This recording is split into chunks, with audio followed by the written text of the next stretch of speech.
All right. Yes. Okay, we're on live now. Let me just put on Instagram. Put the live on.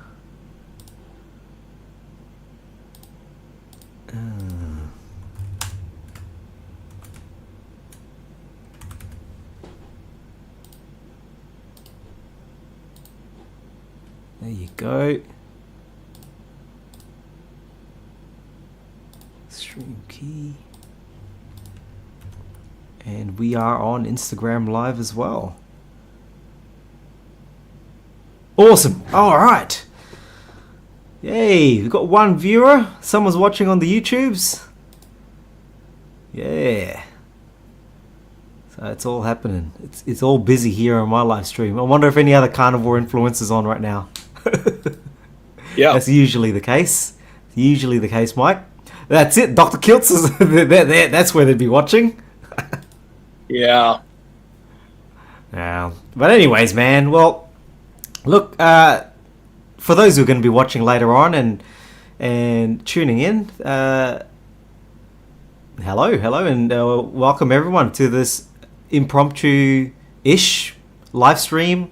I thought I'd get started, get back on the wagon of doing these live Q&As, and I'm joined with a great friend of mine who's become a great friend over the past few months. His name is Mike. So welcome, man. Welcome to the YouTube channel and the live stream. Thanks for coming along and answering a few of the questions that people might be asking, if we get any. That is. Yeah. No, cool. I'm glad to join you. Yeah. Well, Mike, why don't you tell the people who are watching or who are going to be watching a little bit about yourself, sort of where you've come from in before you started the carnivore diet, and what led you to doing the carnivore diet in the first place, and what you're experiencing so far. Yeah, sure. So most of my younger life was quite athletic, so I never really had a problem with weight. And that all changed, like I'm sure a lot of people will try and testify, around the point of time that we got married. Married life, you get comfortable. Put on a few extra kgs. In saying that, I was pretty heavy at on my wedding date. It was about 116 kg, which I wasn't proud of, but I didn't think I was large or anything at that point. And that was 9 years ago. And then from there, I started ballooning out. Sedentary jobs, sitting at a desk all day, not really moving around too much, and loving all the food that was out there. As a self-proclaimed foodie, had to try it all, driven by the taste. And, I'm sure we'll probably get into it a little bit later on, but definitely probably had a problem with drinking far too much. So I think that all combined and got me to the stage where at my heaviest I was about 142 kg. So it wasn't super brilliant.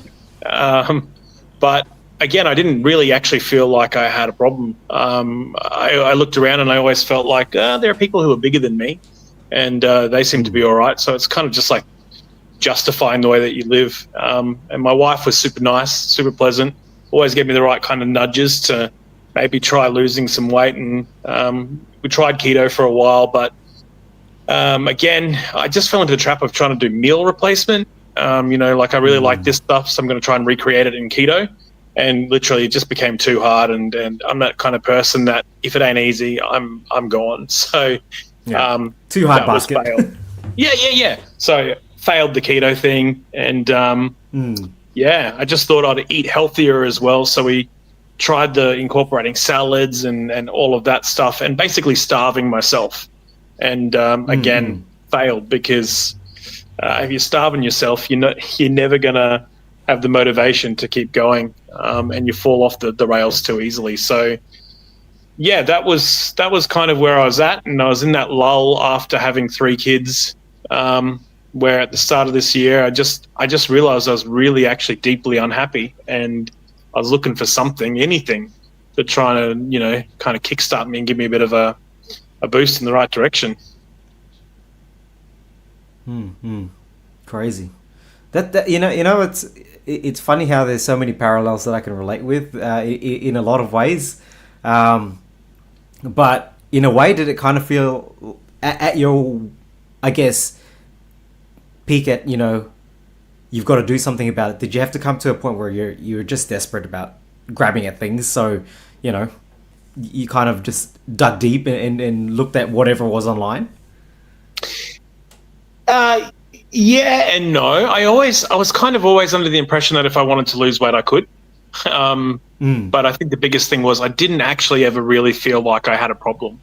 When I did look around, it was kind of like everything did seem like it was too hard, or it seemed easy, flirted with the idea of doing Mediterranean diet. You see it all and you're just kind of like, oh yeah, cool. My wife could say that there were so many times where I came home and it was just like whatever new fad was out there, we were going to try, and I'd done my research into it, and and ultimately they all failed. I really only stumbled across Carnivore by chance, really. That was probably life-changing, and that was May, and still on it today. So it's the one that's stuck, really. Awesome stuff. And what were the first, I guess, what motivated you to start the carnivore diet, apart from you wanting to lose weight? But did it not give you a bit of the red flags of it being this crazy meat eating diet, or it's going to block up your arteries? Because there's a lot of fear in saturated fats as it is. Did you not have that at all? Probably not so much, because before I'd even jumped into keto all those years ago, I'd researched it pretty deeply, and I was reading. Okay. He's a guy called the Drugless Doctor. I can't remember his name, but he had a book out there, and he was backing it with a lot of science, and in his keto book, and that kind of dispelled for me any kind of concern that I might have. The biggest concern I had going into carnivore was actually probably cost, because out there, everyone puts it out there that it's going to be a really super expensive diet, and I'm sure you can make it super expensive if you really want to, but also you can do it within means. I really do think that anyone can approach it. Not too concerned, but it was also about trying to convince the wife that this is what I wanted to do, because I'd had so many fad diets before, and bless her, she was really super supportive, which was great, because I think for the first time she saw that I actually kind of wanted to take control and lose some weight. And funny story was, I was watching Dr. Ken Berry, and it was just one of my recommended reels in YouTube. I wasn't seeking it out. Although in saying that, I had seen Jordan Peterson talk about the carnivore diet, and I was like, oh yeah, that's interesting. But yeah, around May, I saw a video from Dr. Ken Berry where he was talking about, if you've got man boobs, you've got a fatty liver, and that fatty liver, if not controlled, can lead to cirrhosis, which obviously is irreversible. And I had that moment where I'm like, I've been like this for 10 years. Like, I've abused myself with food and with alcohol. I got to do something, otherwise I'm not going to be here for my boys getting married or their graduation, any of that stuff.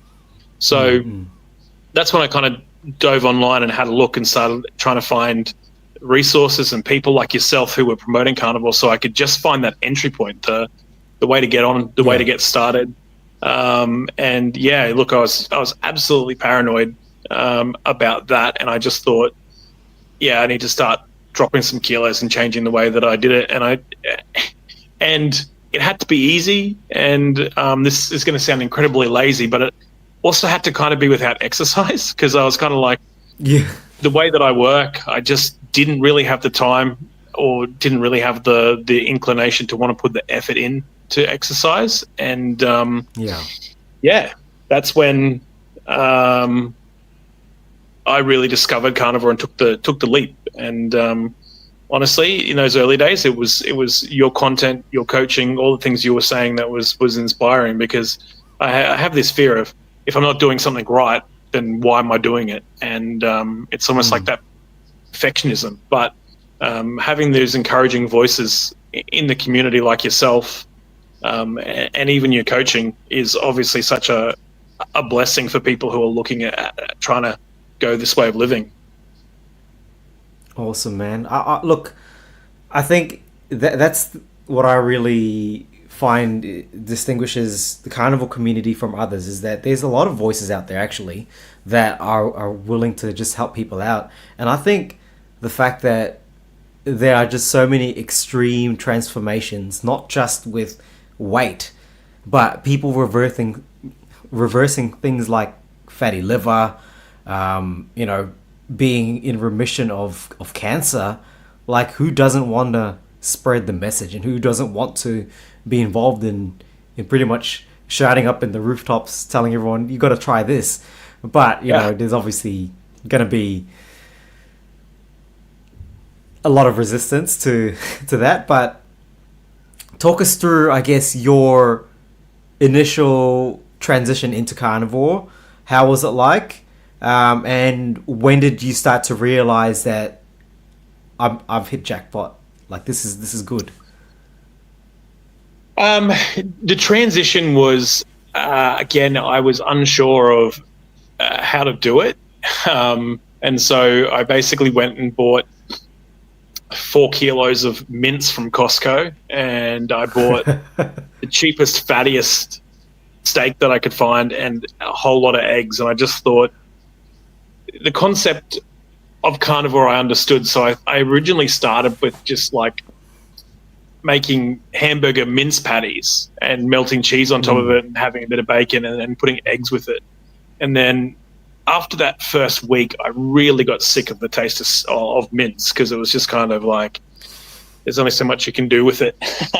And then that's when I started with the steak. But my transition was completely against the proper way of doing it, the way that you also encourage everyone to do it, which is the slow transition into it. I just went cold turkey, and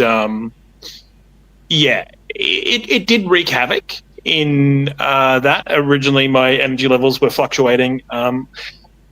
Obviously, the less flattering side of toilet breaks was very common, because I hadn't eased my body into it. But after about 2 weeks, all of that really started to settle down, and I started to find my energy level was super consistent, and I wasn't needing that nap at 3 o'clock in the day. Like, usually when I work, I'd hit that 3 o'clock and it would just be like struggle street. And it was almost without noticing. I was like, wow, I got through the day without feeling tired, which was unusual. And I thought, that's just a one-off, must have had a good sleep. And then it kept happening.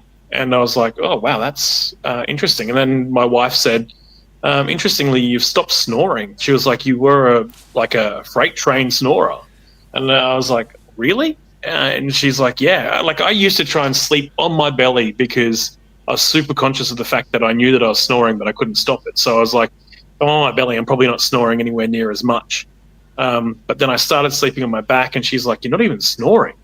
And I was like, wow, okay. And that probably week 2 or week 3, that was when I was kind of like, there's something to this.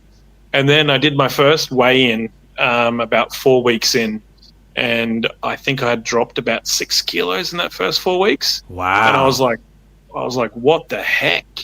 And, you know, everyone was trying to be nice and polite, but also the whole, it's probably just water weight, you know how it is. And I was like, okay, look, so be it. If it's water weight, it's water weight, but I'm losing weight. And as long as that continues, then I'll be happy with it. And, you know, it has continued, which has been great.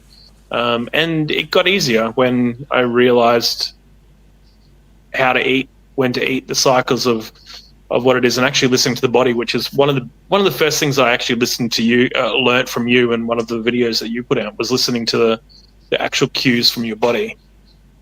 Yeah. And I think that's very important too, because a lot of us are out of tune with that because of that, the prior lifestyles, of consuming a lot of carbohydrates, consuming a lot of seed oils, and things, a fiber as well, and all of that just throws everything out of whack when it comes to the hunger and satiety signals that our body is used to. And with carnivore, like, you're only eating how many meals a day. Sometimes you might even be down to just one meal a day, or if you're that hardcore, sometimes you don't eat at all because you don't feel hungry. Like, it's that powerful. Well, that's good. And like, you're still going strong right now with carnivore. How's it been, to this point? Yeah, look, it's been good. It's been easy, and I don't like saying that because I know everyone's got a different journey. Yeah. And it's individual for everybody. So I don't like to just go, oh, this has been the easiest thing I've ever done. I think the easiest thing really was when you have a motivating factor, it becomes super easy. I call it the why. When you got the why, everything else is easy because you're just committed. There's no off ramp. And for me, it was like, if I'm doing this, I'm going all in.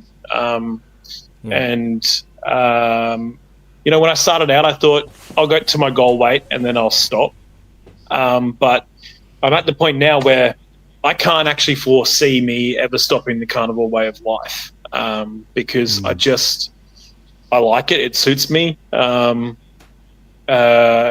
It's fairly easy for me to do. It fits into my life, and I feel like I'm in control, as opposed to food being in control of me, which was a huge battle that I had to fight. Like, I did 16 weeks continuously and had lost in total over that 16 weeks about 24 kilos, wow, which is where I'm at today. And so I did that, and it was consistent. It was, originally I started off with doing a bit of intermittent fasting as well and eating twice a day. And then my body transitioned me into doing one time a day. Like, I didn't force it. And so since then, I've really been one meal a day, and it's at night. And, I'm just loving it. But I think the biggest issue that I had was I knew that October was going to be a big month because we had friends and family coming over from overseas, birthdays, there's the grand finals. And I remember the battle that I was having, and I was even talking it through with you, where I was like, I don't want to break, but I know that it's probably inevitable. But I had so much pride over the fact that I hadn't broken. And like, I just, remember that conversation, and I was like, you know what, I'm not going to be precious about this because I'm in control of food. It's not in control of me. And that's when you were like, that's exactly it. That's the kind of thing that you're trying to get people to realize and understand. And I was like, okay. And, that's not justification to just go and cheat and drop off carnivore, but it is the reality of life being what it is. And so from there, in October, I've been more carnivore than not, but I've had more instances where it just wasn't feasible to be able to eat out with family or, have a few drinks with the boys because it was the footy, any of that. But what once was a source of pride was now it's so easy for me to get back onto the bandwagon and know what I'm going to do, that having a detour here or there isn't the end of the world like I thought it was going to be. And it's just about realizing that the only time you actually quit is when you stop. The only time you fail is when you decide, that's it, I've gone far enough, get back on. Like, I think we look at this thing as like it's terminal. It's like, oh, I stuffed up, and then we put ourselves in a spiral, we shame eat, we feel embarrassed, and that builds deeper feelings, and we tend to disconnect and stay away from what we were doing that was working, when it really is as simple as just going, it doesn't really matter. I can pick this back up and I can start again from today. It's not even starting from zero. It's literally just picking it right back up and carrying on. That's it. And once you do just pick it back up and just get going with it, it doesn't take long for your body to acclimate. Yes, you might go through, depending on what you've been eating over the past week or two or month, whatever it is, like it doesn't take long for your body to get back into its groove. But I like how you've really pointed out that, even though, life goes on and you've got anything and everything being thrown at you that you could say no to, it's also very important to just also live life as a human being in this modern age, because at the end of the day, like, food is a huge part. And I think the reason why we feel so emotionally attached to it is because there's a lot of intimacy with food. It's attached to our emotions. It's attached to our our feelings. When we're not doing anything, it's food. Food is just it's a huge part of our lives that we've just got this attachment.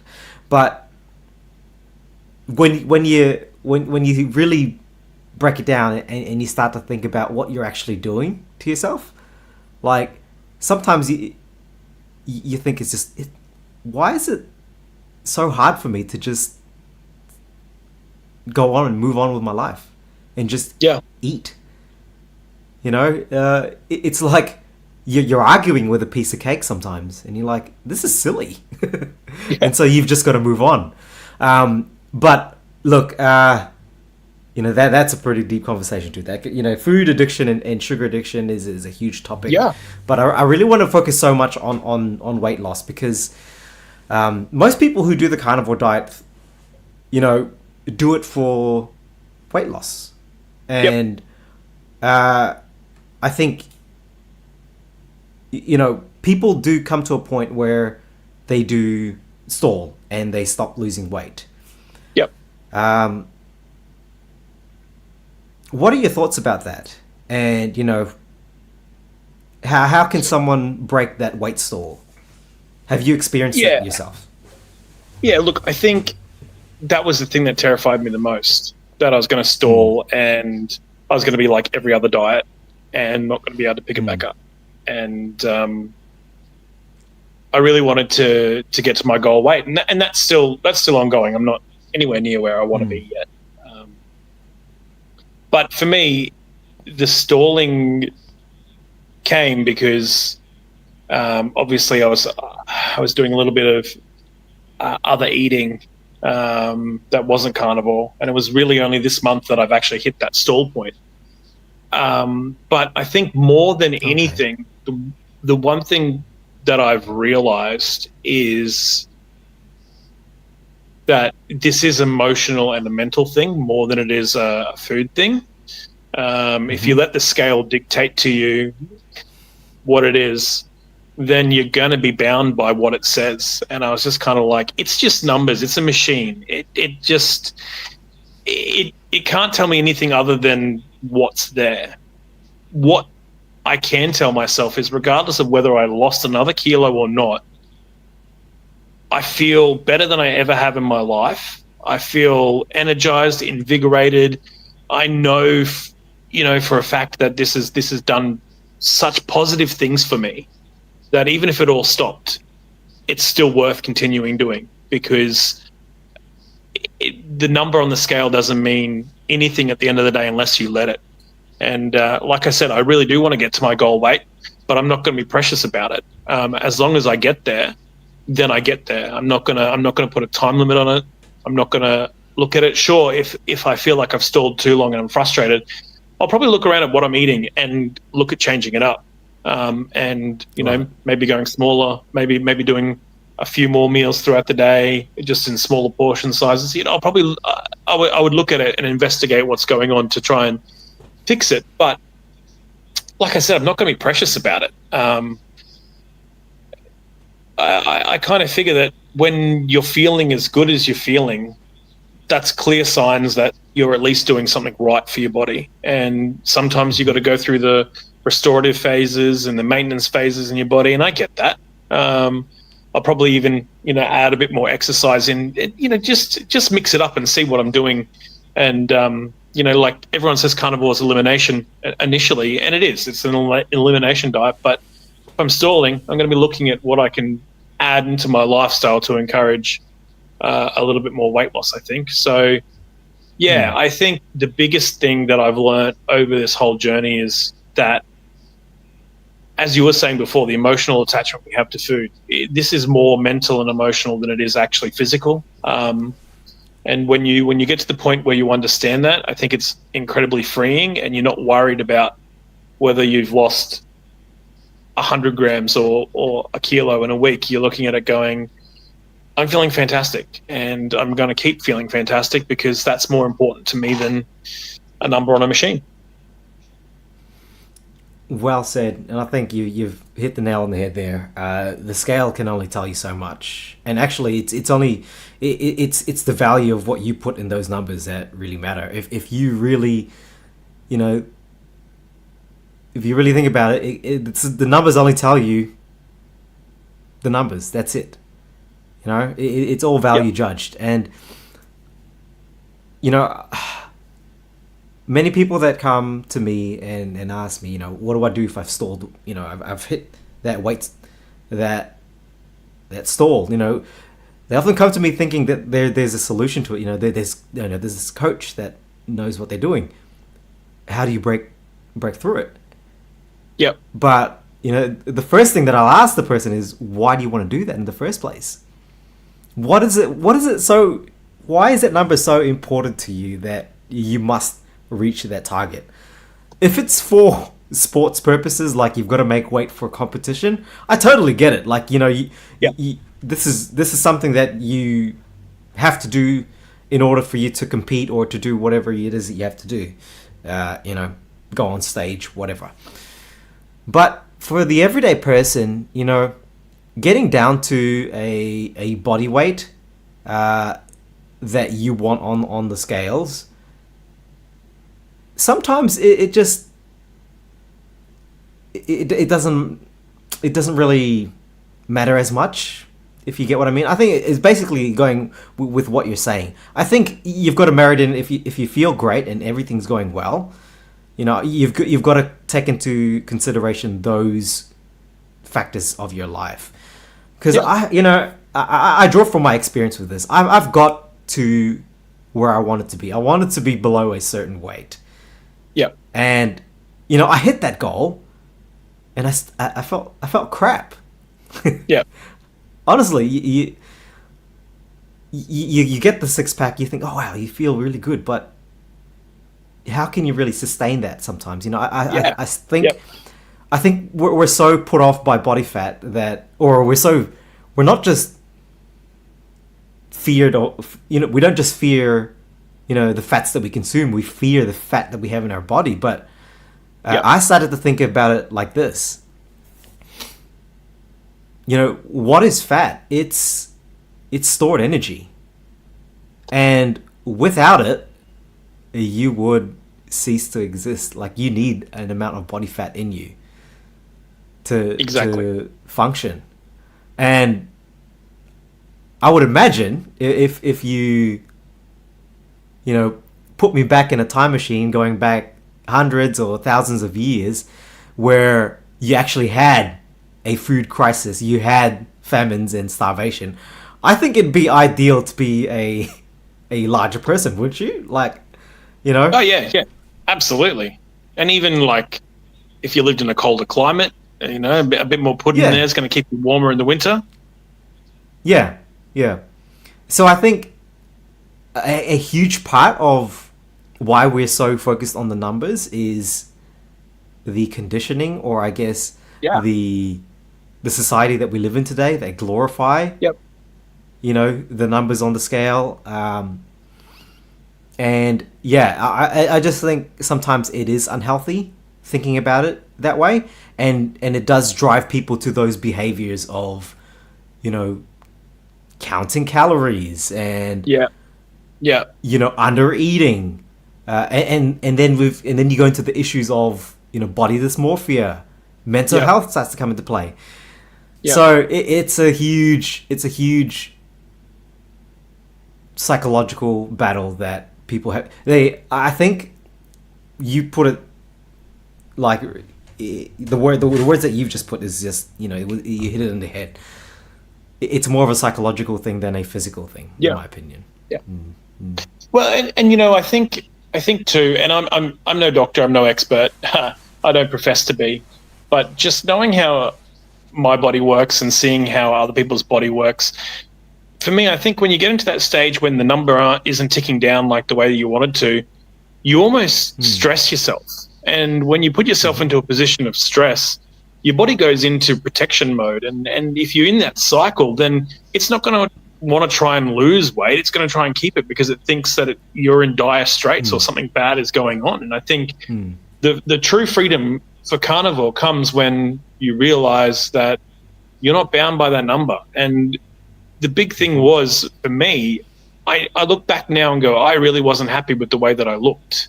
And I could tell that because I was avoiding photos.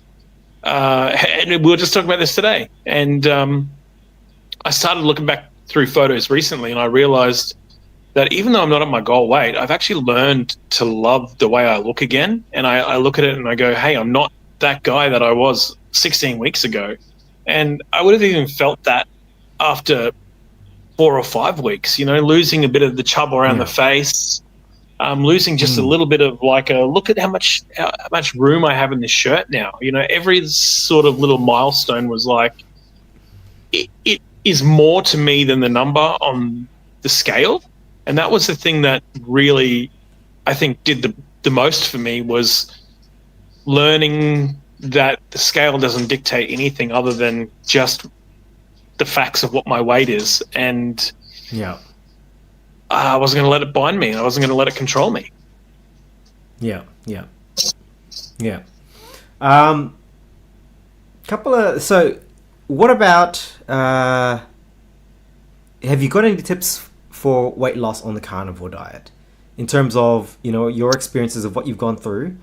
What are some things you can give advice people to, I think for me, the biggest tip that I can give is just being consistent. I think that, I set up the time and I said to my wife I was going to do this, and, I said if I'm going to do it, I'm going to go all in. And if I'm going all in, like that means, a prolonged period of time, I'm just going to go and I'm going to try this. And I'm going to give it the chance that it deserves to see whether it works. And that ended up being 16 weeks unbroken.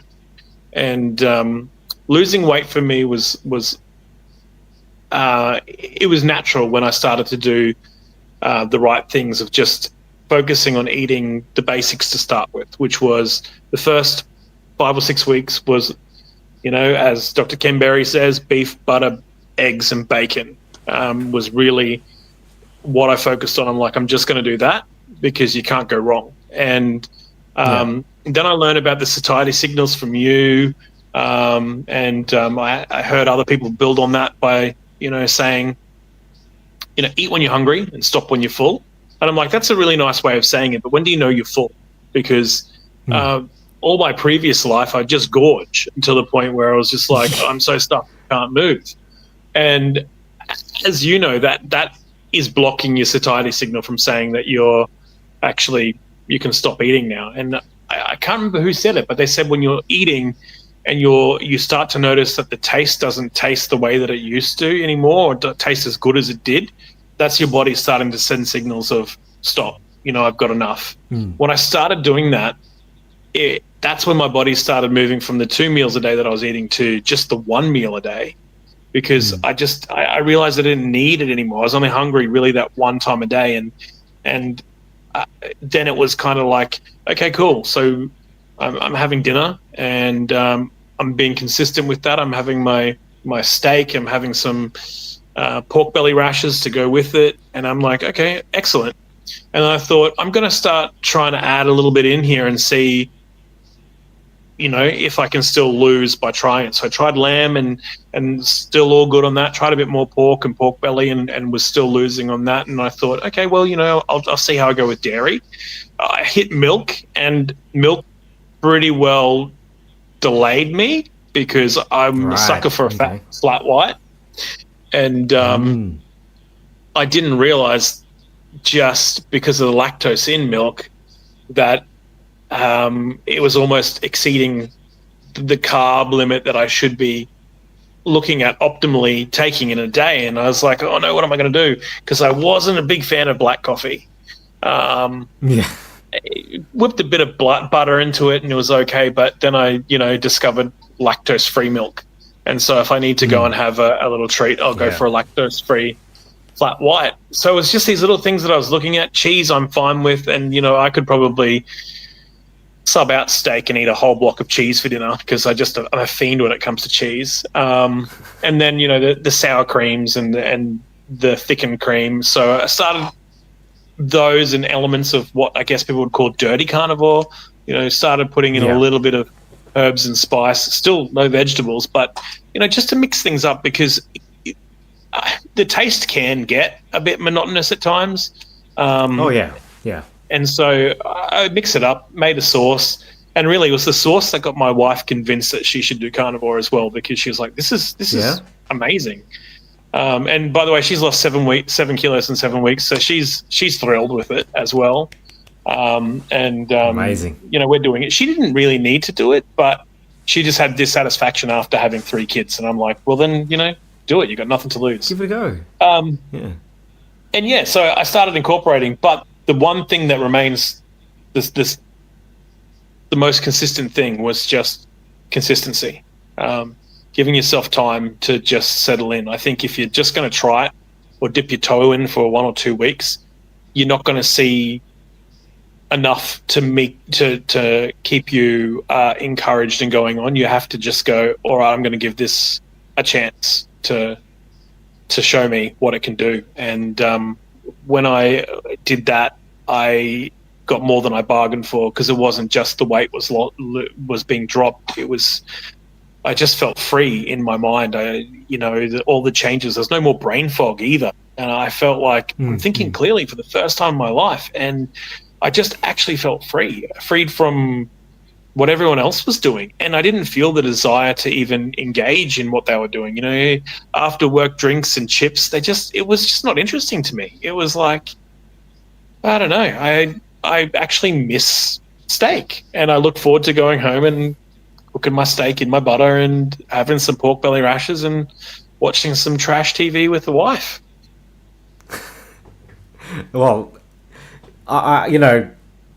when I first started, one of my biggest fears was that whole social aspect of going out and just feeling like an outcast. But it's funny, like reverting back to what we were saying earlier, the attachment that we have with food. When you really strip that all back, you're doing the same things that you're doing, just without the attachment of food. So I can go to a party and still spend time with friends and family and still do the same things and just not eat what they're eating. Yeah, it's a simple. I mean, it's a simple ask, but yes, there's definitely some psychological adjustment as well that goes behind all of that. But so calorie counting, did you do any of that? Or weighing your food or tracking? Nothing. Look, I used to when I was doing keto. I had the Map My Fitness or My Fitness Pal or whatever it was, and it was like I was logging my meal every day, and then I was trying to walk a certain amount of steps, and even go for a run or a jog or do some stair sets or whatever it was, and go, oh cool, look, I'm under budget for my calories, so I can sneak this in, or I can do this and I'll still be under budget. But man, I never lost anything. I was never happy. I was always hungry. I was always at the point where I'm like, counting calories just does not work. And every time I would hear people say, oh no, you got to watch what you're eating, they're counting the calories and it works and you got to be at a deficit.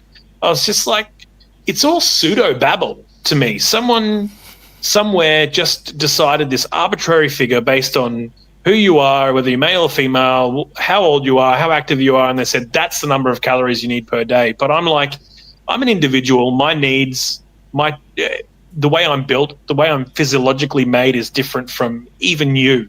And I'm certain that you just slapping a number on me saying you need to eat under this is not correct. It can't be the same for everybody to go, this is the number. So I'm just like, if carnivore meant counting calories or weighing my food, I would have been out ages ago because Yeah. I can't do it.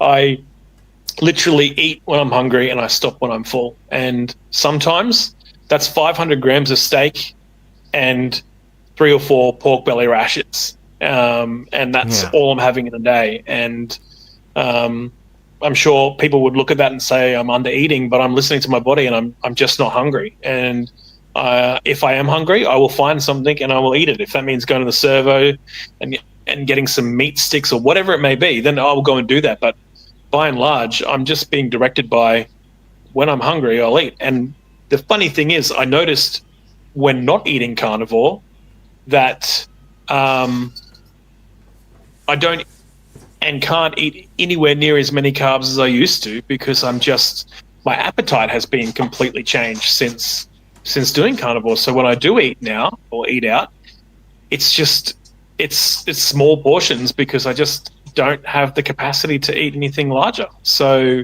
it's had that benefit. Not that I'm going out of my way to eat like that, but yeah. Yeah. Well, that's good that, you tuned in quite early on about your satiety signaling, or it took some time, but at the end of the day, you stuck through, and you realize that there was I like to call it a lid when when you reach that lid, like if you imagine a pot, and it starts to boil, and the lid starts to lift up a little bit, and you're like, nah, you've got to turn down the heat. That's how I sort of visualize it in my head and try to explain it to people. But yeah, it's so freeing as well, being an ex-calorie counter and used to live by the calorie. I was a big Seco, bro. It was just, you couldn't tell me otherwise. It was all about the calories. And even when I started the carnivore diet, Dr. Ken Berry and Dr. Sean Baker say just eat to satiety, but it never really connected to me. No. But I kept pushing through. I was like, no. I'll just keep following what they're saying. Eat till you're full. But it works. It really does work, and clearly, mate, like you've lost 20 plus kilos. Yeah. Without counting a single calorie, like, and largely without exercise too. Yeah. Without exercise. Absolutely. Yeah. So it's not even like I'm cheating on the side by going, okay, well, you must be burning calories elsewhere then. I'm not. I'm not even counting them. I'm not even factoring in. There are some days where, I will wake up and I'll be like, oh, I'm hungry. And then there'll be steak, eggs, breakfast. I may even chuck in lunch. I find that I'll do that on the weekend as well. I'll just go, well, everyone else is eating 3 times, so I may as well. And then I'll have lunch and then I'll have dinner. And I'll just go, if I was actually counting this, I am sure I would be over whatever that number that they've got is. But when I do my weekly check-in, I would always be trending down. And I'm like, I'm not even going to bother counting or even consider counting when it's a system that, again, imprisons people, just like the scale. I eat till I'm satisfied now, and it's the first time I've ever actually eaten to the point where I'm satisfied. Like, I look at it and I go, I could probably have more, but I don't need it. I have space. I'm not that under your pant button because you've had too much and you've gorged. I'm at the point where I'm like, I'm full and I'm happy, and I'm not craving any other food. I'm not craving any other junk, and I'm satisfied. Yeah, exactly. What are some other things? Fasting. So this is a question that I get asked a lot. How do I get into fasting? Have you got any experiences? I like to distinguish it as this intentional and unintentional fasting. I mean, the unintentional stuff is basically routine for people. Say you're doing OMAD or 2MAD. But what about the intentional fasting? Do you have any experience in that? Yeah. So when I started carnivore, I decided that I was going to do it 2 meals a day, and I was going to do fasting as well. The problem that I have with fasting, and I tried intermittent fasting back in the end of 2019, and I just found I was all over the shop, and it was so hard to do when I was eating carbs. But I just thought, I'm going to have an 18-hour no fast window, and I'm going to have a 6-hour window where I'll eat. And in that time, I'll, try and just do 2 meals. So I thought, for me, I always wake up and I'm never hungry. I've never been a big breakfast person. So I thought, okay, well, the most logical thing here for me is fast from dinner past breakfast until lunch. So I thought, big meal at night, I'm going to fill myself up with that, with the meat, which is what I was doing. And I'd try and eat around 6 o'clock, and then I would fast for 18 hours. And I'd find, 12 of those hours I've already spent, because the first, 3 hours after I'm eating, I'm still digesting, so I'm not hungry. And then for the rest of the time, I'm asleep. So come 6 o'clock in the morning, I've already done 12 hours. So it's not that hard to go another 6 hours till lunchtime. And so I'd have my lunch at 12, and then I'd have my dinner at 6. And I found that was a really good routine for me, because it fell in with my lunch times, fell in my dinner times, but it did mean that the longest part of the fasting was done while I was asleep. So it kind of felt like I was cheating to a degree, but it worked. And I found the biggest thing in doing this is you got to do what works for you. I can't do what works for you. I can't do what works for every other person, because it's completely different. And I just knew that I'm not the type of person that's going to last on 3 or 4 day extended fasts or periods of fasting, because I don't want to do that to myself. I'm kind of like, if I can eat 1 meal a day and I can lose weight, then I'm not going to go and push it. I don't want to be yo-yoing. I'm just going to go. I'm going to be steady. I'm going to be consistent, and I'm just going to not fret over it. And then my body did unintentionally move me towards 1 meal a day, and now I fast basically 24 hours between meals, and I'm happy with it. Yeah. Did the fasts, like when you switched it up to OMAD, did that help with the weight loss at all? Yeah, I probably when I was on 2 meals a day, I was probably looking at, initially in those early stages, about a kilo a week, which is still a crazy number to be saying, because it just seems so huge. But obviously when you're that heavy, you've got it to lose. So I was okay. But then when I went to OMAD, I started on average going about 1.3 kilos per week. So not the world's hugest change, but I was still losing a little bit more. Yeah. Awesome. Yes, I think, from your experience, I would say that would be one of my biggest things to draw on fasting. For people who want to start fasting, do what Mike did. Have a plan. I think people, when they think about fasting, they think, all I have to do is just not eat, right? And don't consider, the planning that goes behind doing a fast. I mean, for me personally, I have to be busy. Like, I can't, because if I'm just at home doing nothing, I'd want to eat. And there's just, there's that mental part of it that, will hinder me from prolonging my fast. So I have to be someone that, for me, if I was to intentionally fast, it works best when I'm at work, if I'm doing a double shift. So that's the way I plan around, how if I want to do a fast, I'm doing it in my busiest time of the day, or my busiest schedule. That's how I do it. But, like you said, whatever works for you, you should go for it. But I like your strategy of pretty much fat loading before you fast. Yeah. Because I've heard of people say, they've had a cheat day, or they've had an off weekend, and they just want to get back on track, so they'll do a fast.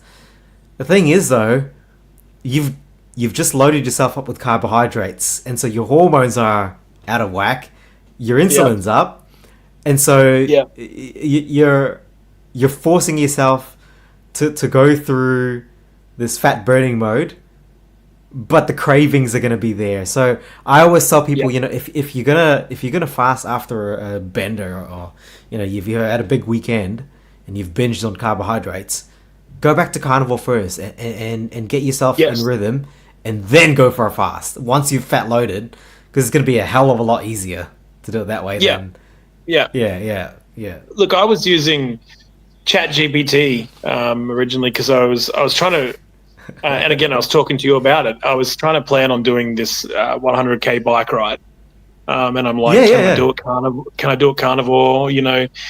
And basically, obviously, ChatGPT is a bit of an echo chamber. It will end up telling you what you want to hear, and then if you can cross-reference it enough and do enough research, you can find the truth. And I was finding that, they were saying that you can.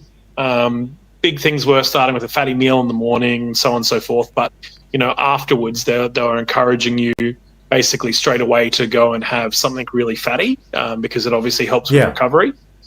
And that's some of the biggest things that I noticed after riding 100 Ks. I went in underdone. I didn't train anywhere near as much as I should have, but I had no muscle soreness, no real fatigue. Wow. But I jumped straight onto the meat again, and it was a pretty carb heavy ride for some parts of it, because I wanted to keep the energy consistent. But as soon as I finished, it was straight onto steak and eggs, and I consumed that. And for me, the mentality there was, if the body uses that to recover, and you've just had a weekend of carbs, then I consider it's the same thing. You're resetting, you're recovering from your bender, or whatever you want to call it, and you're telling your body that everything's fine. It's going back to what it knows. And for me, that's at night. We have steak, we have a bit of pork belly, and then we go to sleep. And it's just kind of like, I think mentally, it feels at ease because of the routine of what we do, and we slip straight back into going carnivore without any of the fuss. It's not sending me signals throughout the day going, we need to eat, worried that we're never going to get another meal. It's almost like psychologically I've told it, we're good. I've got a question here, Mike, from Janine. Hey, Janine. Hi, guys. Nearly 3 months in and haven't noticed the boundless energy people are speaking of. Could I be under eating? I am 64, though. What are your thoughts, man?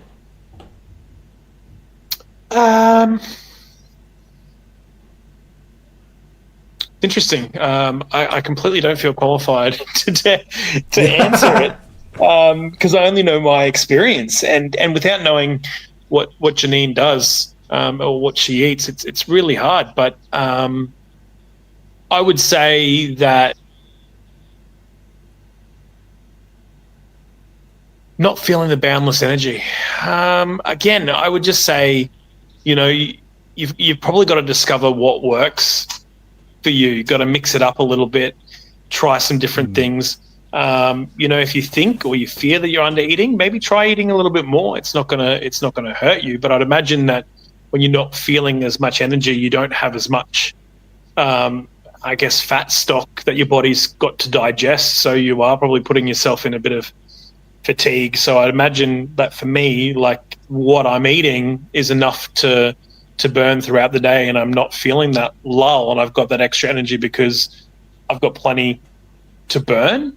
Again, that's my unscientific, unqualified decision. So maybe try it. And everyone's different. Like, I'm not sure whether it would be that there were people out there who may not experience this, that, or everything else when they're on carnivore. And don't let that be the thing that discourages you. Like, if you're feeling great in every other area, then keep going. But I'd say maybe mix it up and see what works for you. Eating more, I hesitate to say eating less, but, like, again, listen to the hunger cues.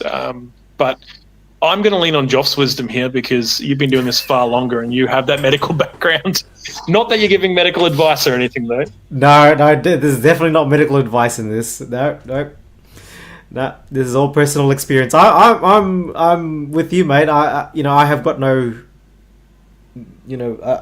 medical attachments or any medical background as well. I'm a nurse, so, well below down in that hierarchy, but.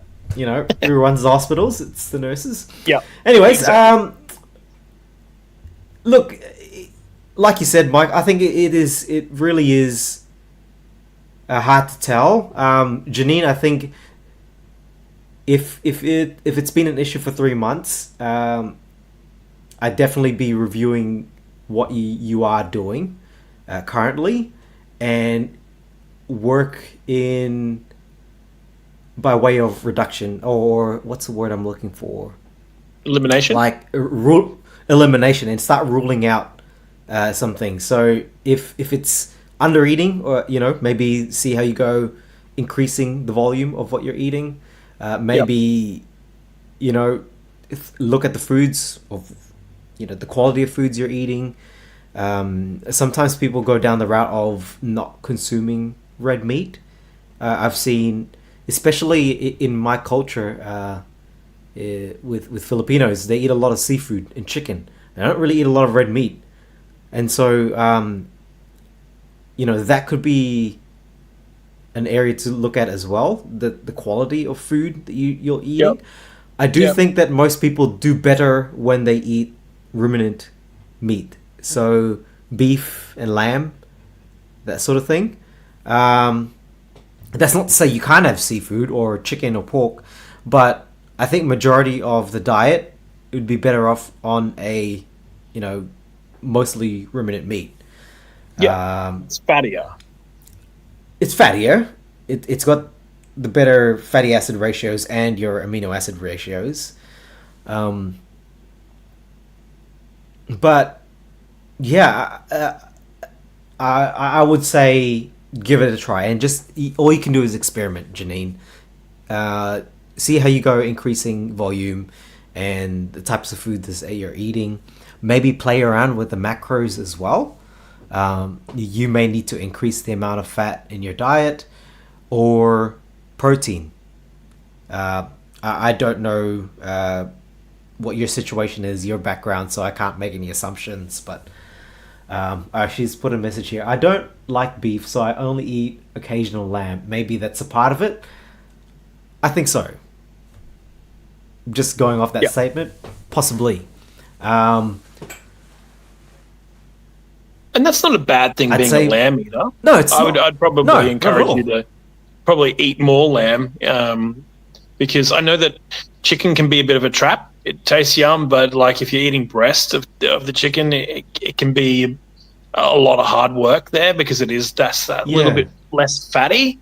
I mean, maybe amp up your lamb if you can take it. Absolutely. I mean, I love lamb too.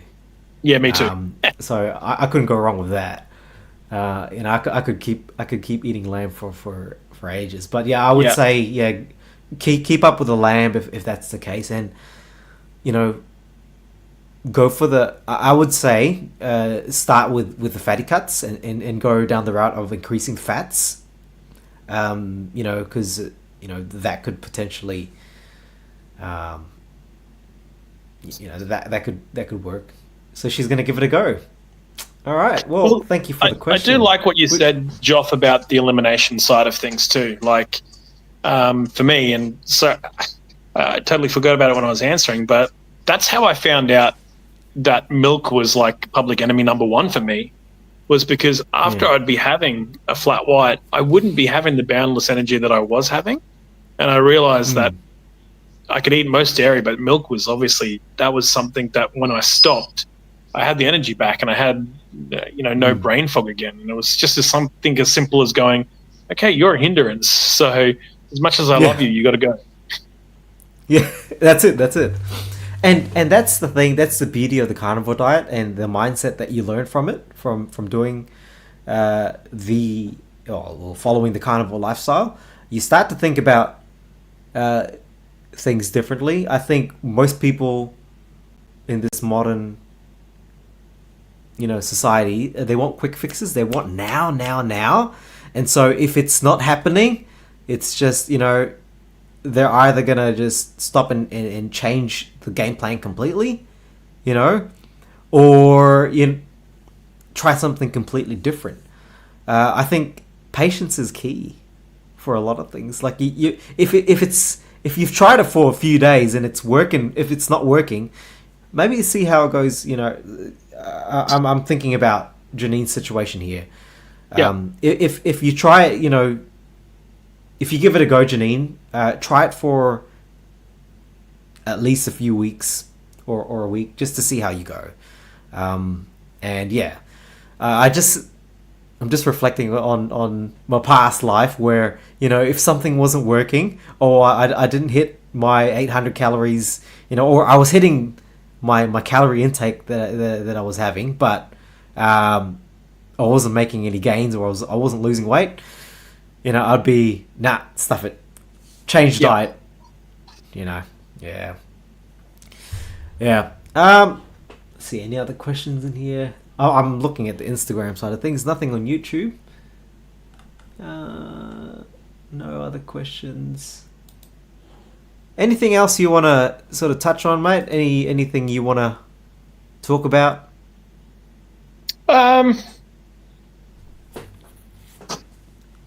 No, not other than encouraging people to just, if they're on the fence, just give it a go. Yeah.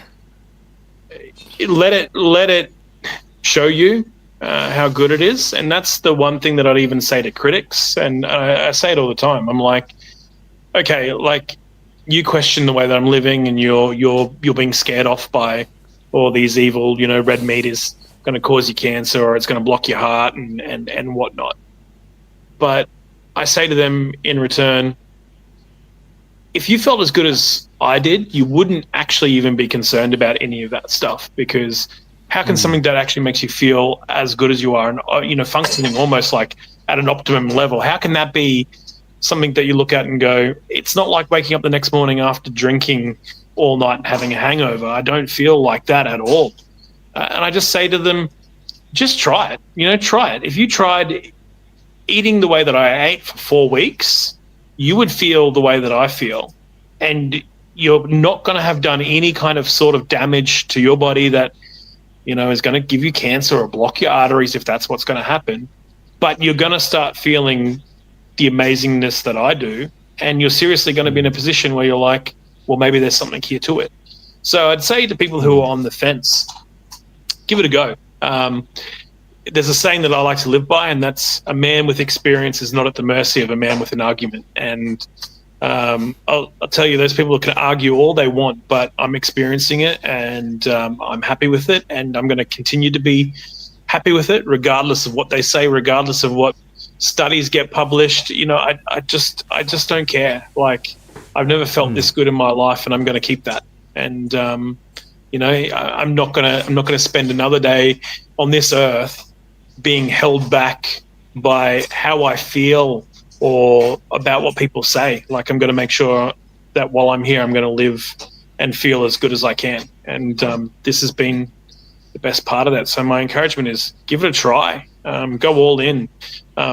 This certainly isn't a plug. Joff hasn't asked me to come on here and ask for people to sign up, but he does coaching, and it's getting that mindset right first of all. So, put the investment in it. It's a true investment in your health, and it doesn't stop at just what you're buying. It goes as far as getting the help you need to get the start and the shove in the right direction. And I know that Joff will put you on the right track. And, if it's not Joff, there's plenty of resources out there that you can find. And I would just say, become a nerd with it initially. Do your research and jump in. The water's warm, and we're having a good time.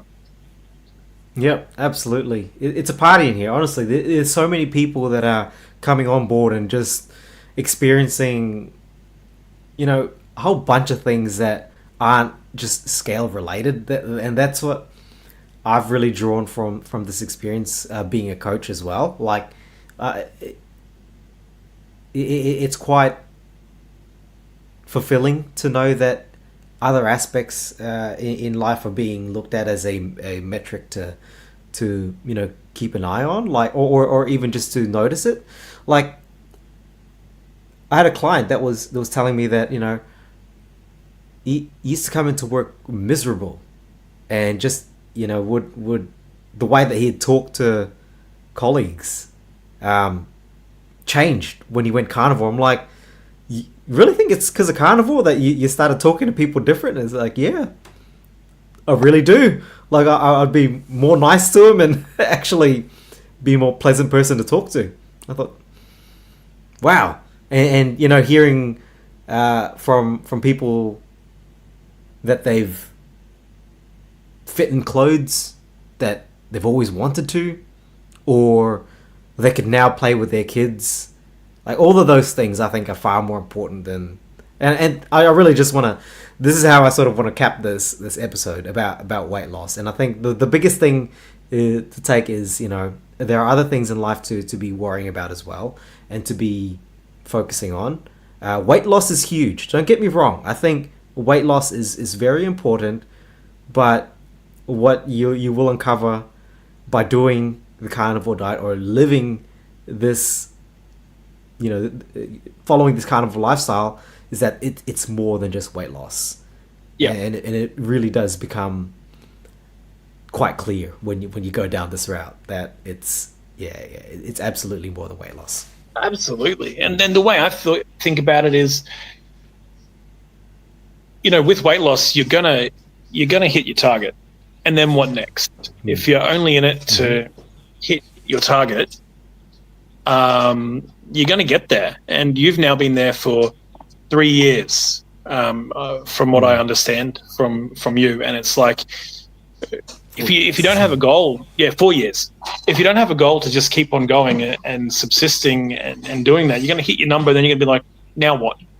And you'll probably jump off right there and just go, oh yeah, cool, I'll go back to the way I was living. And then 4 years time, you're going to be having to start carnivore again to go, well, I'm not where I needed to be or wanted to be, so I'm just going to do that. And it's like, you need to have so much more. And I'm sure, all those carnivore success stories of people who have reversed diabetes, and even, as you were saying, cancers and remissions, they've got a story to say that's far more interesting, and even better than just losing weight. And yeah, look, it's a good side effect. But it's not even the main reason I do it. It was when I started out, but now it's nothing can make me feel as good as I'm feeling. I actually did it for sleep apnea, because I woke up one day and my wife was like, you're having trouble there. Like, it sounds like the snoring is starting to become an issue. And I thought, nah, I'm not going to be one of those people with the CPAP machine. I'm going to lose weight. So that's why I did it. I'm sure I was like that too. Like, I was freight train levels of snoring. Oh yeah. I've got a comment here. Bloat gone, skin tags gone, and 25 kilos gone. Sugar cravings gone. Well done, Vivian. That's what we like to hear. Well, yeah. Actually, that's something that I've noticed too. My skin tags are gone as well. And that definitely wasn't something that I expected was going to happen. So good work, Vivian. Yeah, absolutely. I actually didn't even know what bloat was until I went on carnivore. I'm like, I thought it was normal just to, burp and, have this pot belly after you eat. I thought that was normal, but nah. It ain't normal. Once you go carnivore, you realize how abnormal that is. Yeah. Anyways, look, we've reached the hour mark. We've got no questions. I think this was fun. It was. Thanks for jumping on, Mike. No, thanks for having me on. I would say short notice as well. I only planned this a couple of days ago. Look, I don't have much of a life outside of work, so... stop it. I'm sure and happy to help people, you got kids, too. Mate. That is a circus. Yeah. Well, look, this will definitely not be the last live stream. And hopefully want to get you back on at some point as well. So yeah, no, it's been an absolute pleasure. Amazing, thank you. It's been a pleasure to be on with you, and yeah, I'm keen to see more of your stuff, mate. It's good to have you back doing live streams, and whether I'm on them or not, I think it's such an important part of the community to have. Awesome. Well, thank you all who tuned in. There was actually quite a good number here on Instagram, and for those who are going to be watching this later on, I hope you enjoyed this chat that I've had with Mike. And if you've got any questions, please feel free to just shoot them through any of my social media accounts. And yeah, thank you all for watching, and we'll see you in the next live stream. See ya.